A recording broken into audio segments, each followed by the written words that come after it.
Bloodlines, welcome to Kenyan Baby Mama. It has been such a long minute. It's been, I think, about a month or more since I last vlogged, and I'm so sorry. I've just been super busy. Work, the year started out a bit slow, and then things just got really intense, and so I'm heading out for work, but I thought before I do that, let me just share something that I have wanted to share for the last like 4 weeks. I'd actually done the recording before, but I deleted it by accident. So this one I'm going to edit and post it ASAP. So yes, so today I want us to talk about bloodlines. Now, what are bloodlines? Bloodlines are what usually exists. I'm talking in reference to what exists between exes. It's very easy for exes to get back together because of bloodlines, and I'll explain this. When you have a history with somebody that you shared a life with, somebody that knows you intimately, physically, emotionally, mentally, and things did work out and you all took a different turn, it's very easy for those feelings to resurface. It's very easy. And so if you are especially in a new relationship and you are committed to that new relationship and things are working great, it's good to establish some sort of rules or guidelines on how you interact with your ex, especially if you have children together, and so you have to have a sort of relationship because of co-parenting. So one of the things that I think that is important to do is, one, avoid unnecessary communication. Now, there are times when you have to talk to your baby daddy or baby mama because of the children. You have to plan finances, you have to plan school trips. There are so many things that that mean that you must be more or less in almost constant communication where children are concerned. But if you just find yourself engaging in meaningless conversations, like you're just bored in the house and like, hey, what's up? What are you up to? Like, if it's not about the kids, then don't start such conversations, because that's how that conversation can easily turn into something else. And before you know it, you don't know if you're exes anymore, you don't know what you're doing. It just makes life messy. So avoid unnecessary conversations. Number 2, go out of your way to do things that you don't have to do for them or with them. And I'll give you an example. Some people have very healthy co-parenting relationships. They're not enemies. I'm not enemies with, I would not call my baby daddy or my ex my enemy. We're not enemies. We're not friends, but we're not enemies.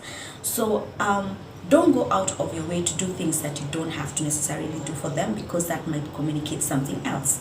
For instance, if they want you to do them a favor that you don't have to do for them, that does not involve in any way your children, that's just a personal thing. Like maybe they want you to go buy them something because they are busy. You know, there are people that you can send nowadays, you know, even Buddha guys, you know, there are people you can send to do some errands. So why are you calling your baby mama or baby daddy to run that errand for you? So avoid those things, because what is likely to happen is that as you continue doing for them things that you're necessarily not supposed to, they might start thinking that there is more to your relationship than there actually is, and then feelings get involved and somebody will get hurt. Number 3, have boundaries when it comes to things like family functions. Now, what happens is when you're in a co-parenting relationship, of course, your child is still part of your ex's family, and so they'll have things like weddings, they'll have things like parties, they'll have things like trips, and they would want your child or children to be involved at times. And so what is your role in that? I would say you have to be very careful how you take part in such kind of events, because it might communicate the wrong thing to not just his family but your family. If you're always involved in all their family functions, some uncle, great grand uncle, grandfather, grandmother died, and you're always showing up for all these functions, someone is getting married, you're in the committee, and it's from the other family.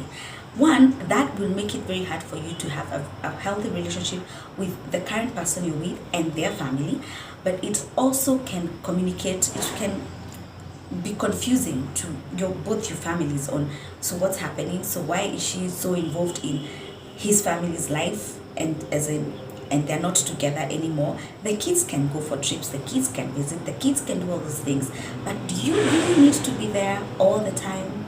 Don't be so present in their lives that you're not able to move on. And it's not a hate thing, it's not being dramatic. It's just that when you're in a relationship with a man or a woman, and especially something that is serious and solid, your families are going to be, you cannot avoid family, especially in Africa. We don't do marriage or relationships by ourselves. In a way, our families are also involved. They want to know how you guys are doing. They feel that sense of ownership, like this is our person.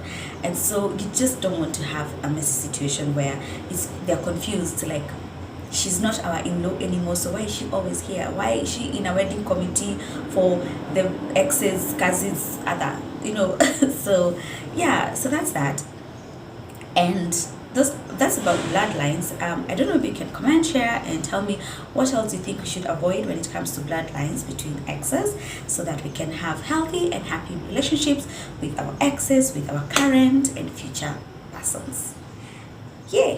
Thanks for watching. If you haven't, please like, please subscribe, and I will really try to start doing videos every week again. Thank you for watching. Bye bye.